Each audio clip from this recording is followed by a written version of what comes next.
Good evening, ladies and gents. Welcome to tonight's session, Crypto 101. This is an introduction to cryptocurrencies, and I will go right ahead. My name is Andrew, also known as CryptoTech, and I will be your presenter this evening. Topics of discussion: currencies in general, fiat currencies, digital currencies, and cryptocurrencies. Cryptocurrency wallets. We'll touch on software wallets, hardware wallets, and paper wallets. We have cryptocurrency exchanges, Binance, Kraken, Coinbase, KuCoin, etc. And then we'll have a short Q&A, then move over to the US prime time. As a disclaimer, the information provided in this presentation is based on my research and understanding of cryptocurrencies. It serves as a foundation to introduce you to the topic and should be supplemented with additional research for a more comprehensive understanding of the subject. Now, before I jump into cryptocurrencies, I always like to touch a little bit on fiat currencies. What is fiat currency? Fiat currency is a legal tender issued by a government and used as a medium of exchange. Its value is backed by the issuing government, not a physical commodity. It is typically printed on paper or minted as coin. Examples include the US dollar, British pounds, euros, Japanese yen, etc. Now, when it comes to transparency, the government publicly declares the value and amount of currency in circulation. The process of creating and managing the money supply is not always fully transparent to the general public. Central banks, who are responsible for controlling the money supply, often conduct their operations behind closed doors.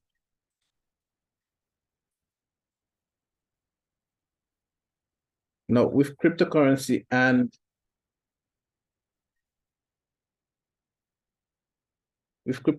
transparency, transactions are recorded on a public ledger called the blockchain. The blockchain can be transparently viewed by anyone. Transactions are anonymous, meaning the identity of the sender and receiver is not revealed.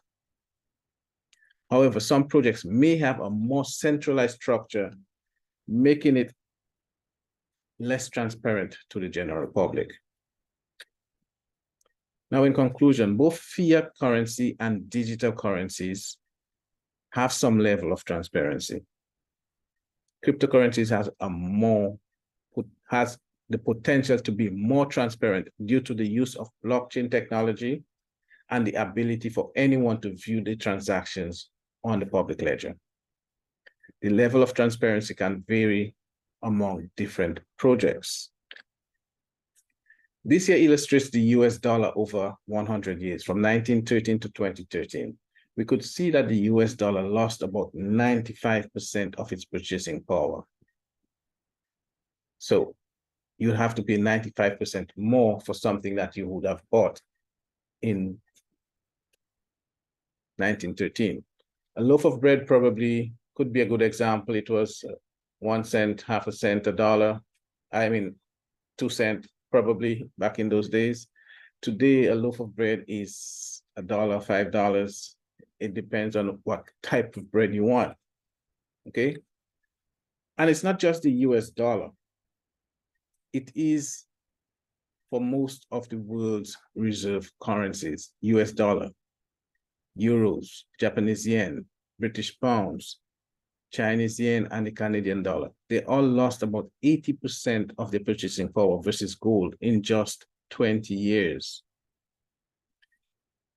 We could reverse it and say gold got 80% more expensive, but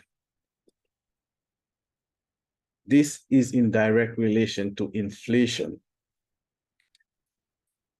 Now, if we have to look at Bitcoin, at the journey of Bitcoin, we could see that Bitcoin started at 10 cents when it began to get popular. it was nothing. It was less than a cent. It was free to mine. But when it began to get popular, the price was 10 cents. That was around 2010. And from since then, the price has been going up and down, because of volatility, it drops. Because of cycles, it drops, and it goes up, drops. So we could see from 10 cents in just over 10 years, Bitcoin hit an all-time high of $60,000+. Although it is volatile, the price still continues to rise. Unlike the fiat currencies, the value declines every year due to inflation. Now we are going to jump right into cryptocurrencies. What is cryptocurrency? Cryptocurrency is a unique virtual medium for exchanging money. Cryptocurrencies are totally decentralized. They are not controlled by any entity or government. Individuals can also exchange cryptocurrencies online with little to no fees. Now, to get started with cryptocurrencies, you need a wallet and maybe an exchange. I say maybe an exchange because most wallets today come with a built-in exchange. Now, you'd also need an easy way to spend your cryptocurrencies. Most people in the underdeveloped countries or outside of the major cities, US, Canada, Europe,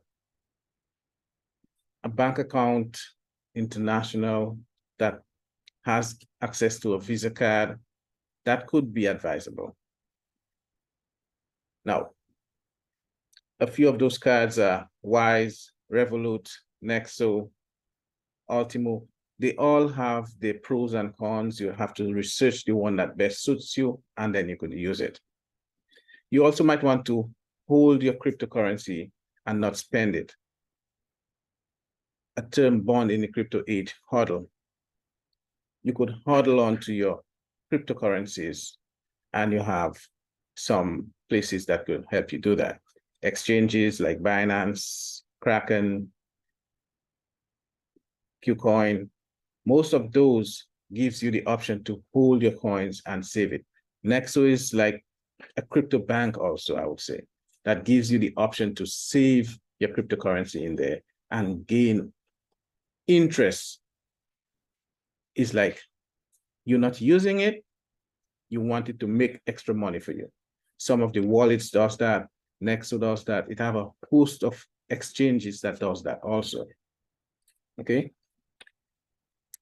Now, I also have a few resources that could help you get a little more info into the cryptocurrency industry.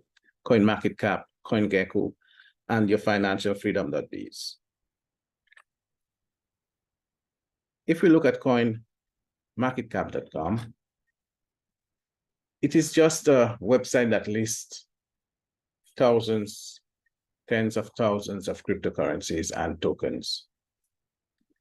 If we look at this was a snippet from today, about an hour and a half ago.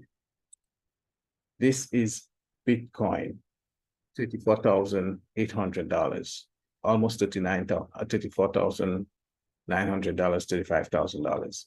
That is the price of Bitcoin today.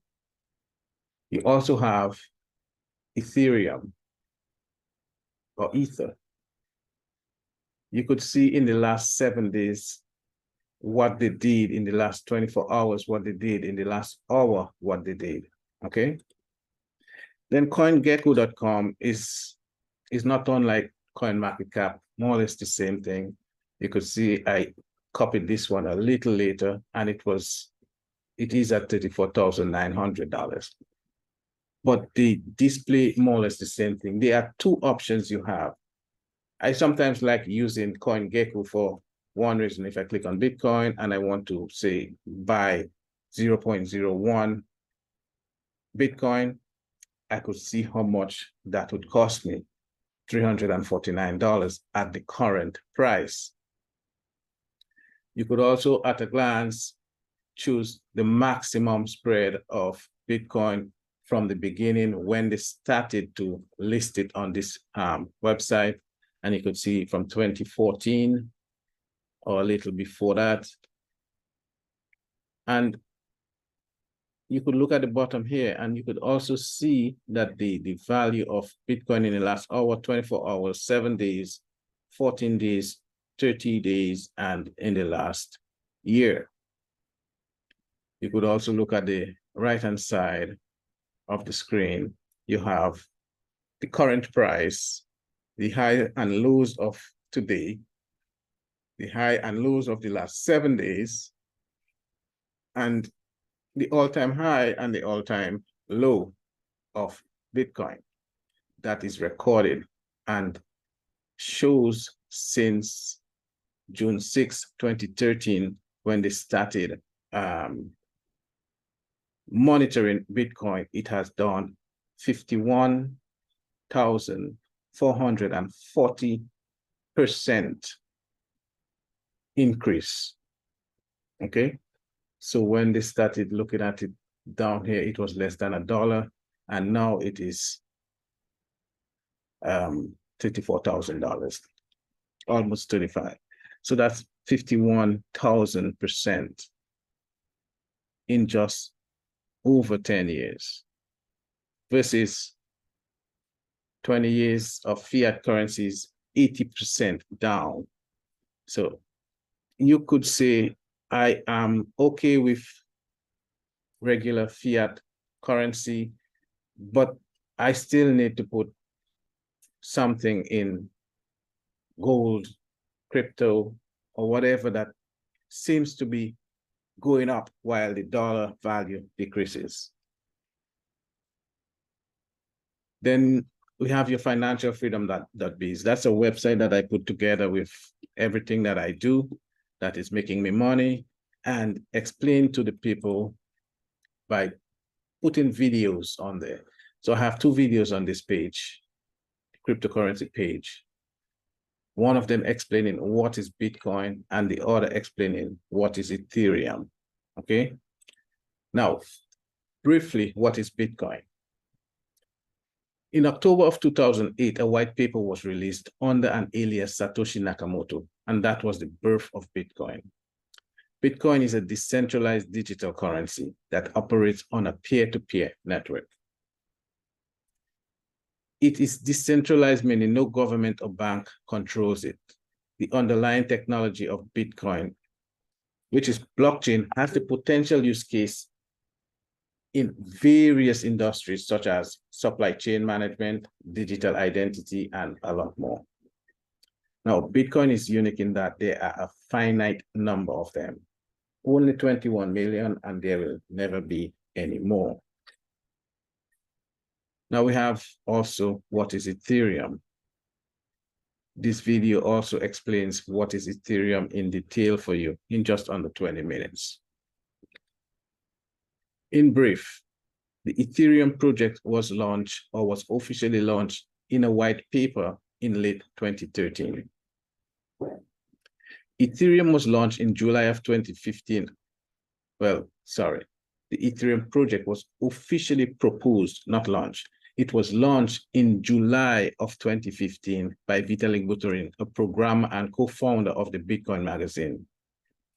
Ethereum is a decentralized open source blockchain platform. It enables the creation of smart contracts and decentralized applications. Ether, with the kicker ETH, is the native cryptocurrency of the Ethereum network. In addition to being used as a form of currency, Ether is also used as a form of investment. Now you notice the name Ether is used as the currency, and that is the official name for Ethereum, or what we call Ethereum. The name is Ether. The blockchain that it operates on is the Ethereum network, okay, or the Ethereum blockchain. Now, Ether is also used as a form of investment, with many people buying and holding the cryptocurrency in the hope its value will increase over time.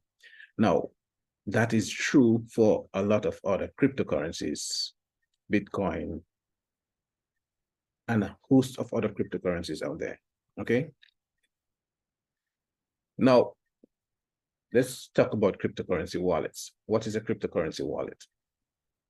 A cryptocurrency wallet is a digital wallet used to store, send, and receive various forms of cryptocurrency.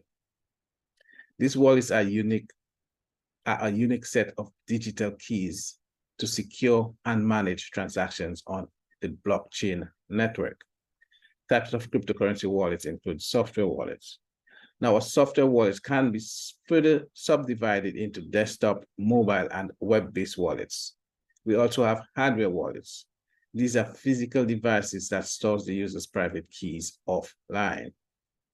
We also have paper wallets. That is a printout of the user's private and public key, which can be stored in a safe place.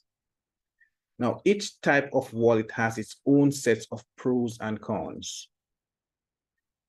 And it is important to research and choose the right one based on your needs and comfort level with the security. Now, the digital keys, also known as private keys, are unique codes. These codes are used to secure and manage your transactions on the blockchain. They come in pairs, private key and public key. The private key is a secret code that is kept private and only known to the owner of the wallet. It is used to sign and authorize transactions and to access assets stored in that wallet. Now, the public key is derived from the private key, meaning the private key produces the public key, okay? It is used to generate a unique address to receive assets and to encrypt the data stored on the blockchain. Now, the private key is a public key.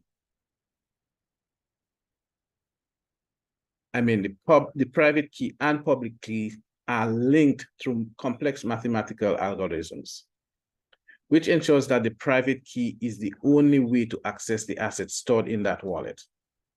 So by losing or compromising your private key, that can lead to loss of all your assets stored in that wallet.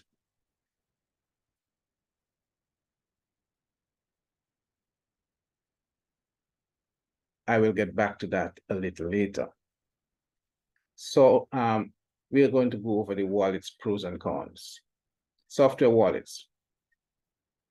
Now, pros, it is convenient and easy to use, very convenient, because 90% of the people that use, maybe even 100%, I would go that far, of the people that use cryptocurrencies have a software wallet, because that is the gateway to get in, a software wallet.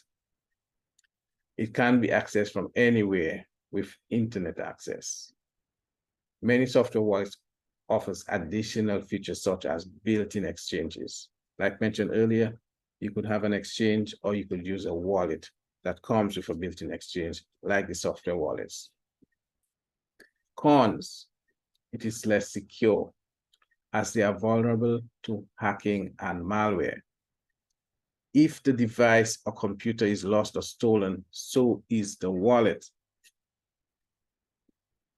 Except if you do the right thing, you would have stored your seed phrase or your private key and your wallet is not totally lost, okay?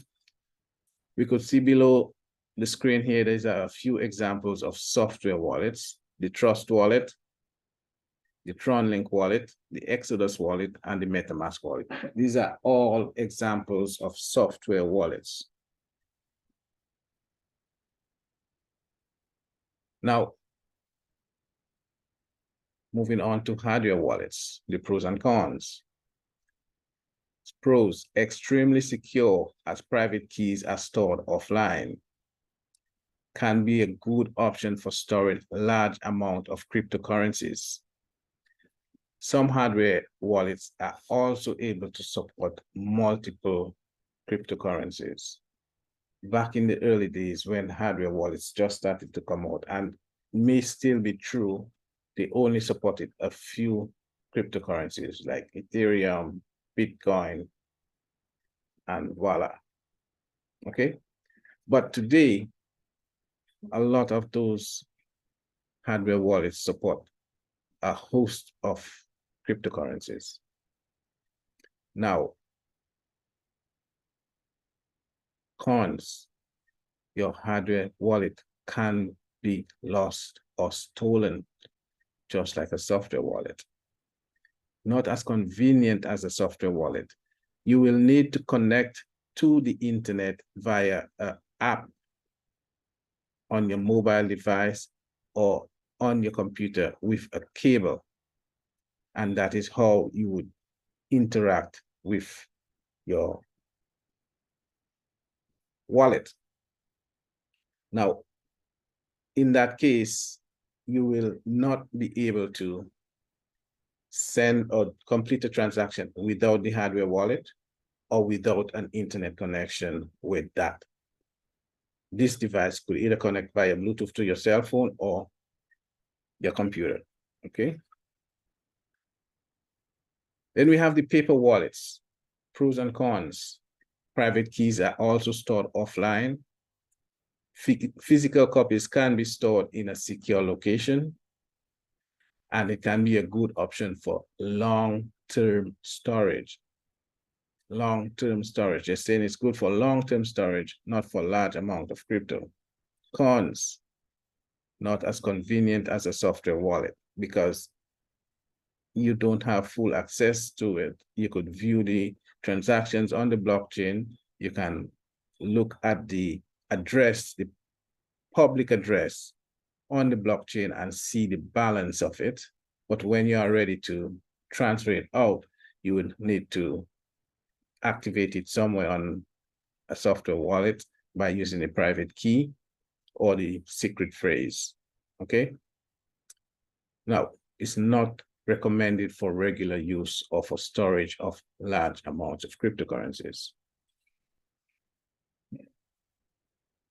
You could see a few examples down here.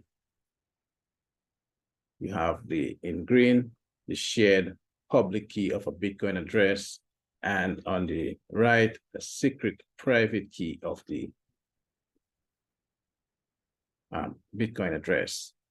It's another example on the far right of a paper wallet, and in the middle is a website where you could go and set up the paper wallets. Now, it is always advisable not to do this online. Download the software, put it on a computer that is not connected to the internet, generate your wallet, print it, destroy the printer, most probably. If you want to be 100% secure, buy a cheap printer, print it, and destroy the printer.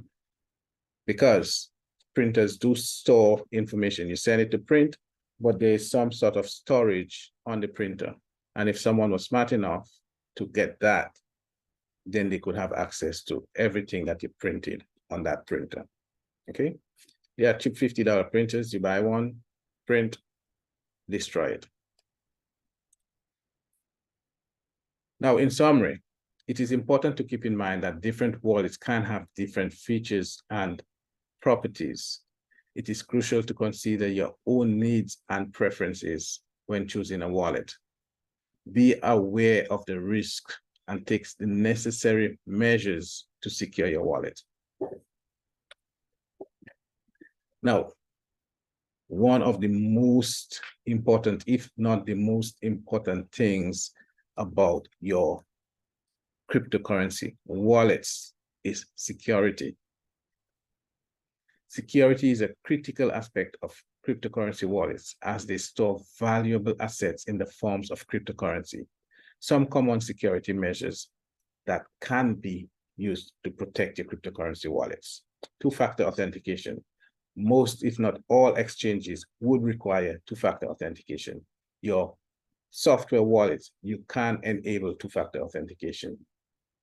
Now, this adds an additional layer of security by requiring the user to provide a one-time passcode generated by an authenticator app, and that is in addition to your password. So that is a second factor of authentication. First, password, primary authentication. Second factor is that authentication app, or maybe a text message via phone or something, okay? Then you have encryption. Some wallets offers the option to encrypt the wallet's private key, making it harder for hackers to access the assets stored in the wallets in the event of a security breach. Backing up. Earlier, I said I would get back to that. Now, backing up the wallet's private key and/or seed phrase can help to recover the assets stored in the wallet in case the device is lost or stolen. So earlier, we said if your device is lost or stolen, so is your cryptocurrencies. But if you had done the rightful thing and back up your seed phrase and/or your private key, when that happens, you are safe. Okay? We also have cold storage. Keeping the assets in cold storage, that is on a hardware wallet or a paper wallet, can provide an additional layer of security. As you know, your private keys are stored offline, and being stored offline, they are not connected to the internet, so no one could access it unless you give them access to it. Phishing and scam awareness. Be aware of phishing scams, fake websites, or emails that try to trick the user into providing their private key and/or seed phrase. Now, if you ever get an email from any company claiming that they need to provide your seed phrase, you need to provide your private key for you because you won some millions in cryptocurrency, do not believe it. Delete it and block that email. Use reliable and well-known wallets providers and never share your private key with anyone. Now, it is important to keep in mind that no security measure is foolproof. It's crucial to stay informed and take the necessary steps to protect your assets stored in your cryptocurrency wallets. Briefly, cryptocurrency exchanges. Cryptocurrency exchanges are online platforms where users can buy, sell, and trade cryptocurrencies. You can do that in your wallet, but it will cost you a lot more if you do it in your decentralized wallet. A few examples include Binance, Coinbase, Kraken. Now, these exchanges typically charge a small fee for every transaction, and they do millions of transactions on a daily basis. Different exchanges offer different features such as margin trading, lending, and/or staking. Some exchanges are geared towards novice users, while others are geared towards advanced traders. Now, when creating an exchange for the first time, or an account on an exchange for the first time, it is very important to note that the verification process may require additional time to complete in order to ensure the security protocols are met. In addition to account setup, it is also recommended to enable two-factor authentication. That is for additional security. But I believe every exchange today will have you set up two-factor authentication before you could do any things on there. Now, two of the most popular ones that I know are Authy and Google Authenticator. There are a lot more, both of which serve the same purpose. However, based on my personal experience, Authy may be more user-friendly in terms of management, okay? Now, these are a few exchanges and the time they were founded. Kraken Kraken is a very good exchange for especially people anywhere in the world that can use Kraken. You should use it. It gives you access to send funds from your bank, wire transfer to Kraken, and from Kraken to back to your bank if you so please to. But it has been there. It's one of the first, and it has been there for a very long time, since 2011, based in San Francisco, California, in the United States. Coinbase, on the other hand, was founded in 2012 and based in San Francisco, California, in the United States also. Binance was founded in 2017 and is based in Malta. KuCoin was also founded in 2017 and based in Hong Kong. Now, in conclusion, as our society shifts towards a digital era, gaining a foundational understanding of cryptocurrencies and conducting thorough research can give you a significant advantage over others. My goal is to assist as many individuals in recognizing the potential of the blockchain technology and cryptocurrencies through education on the basic fundamentals like we did just now. Ladies and gents, that is the presentation.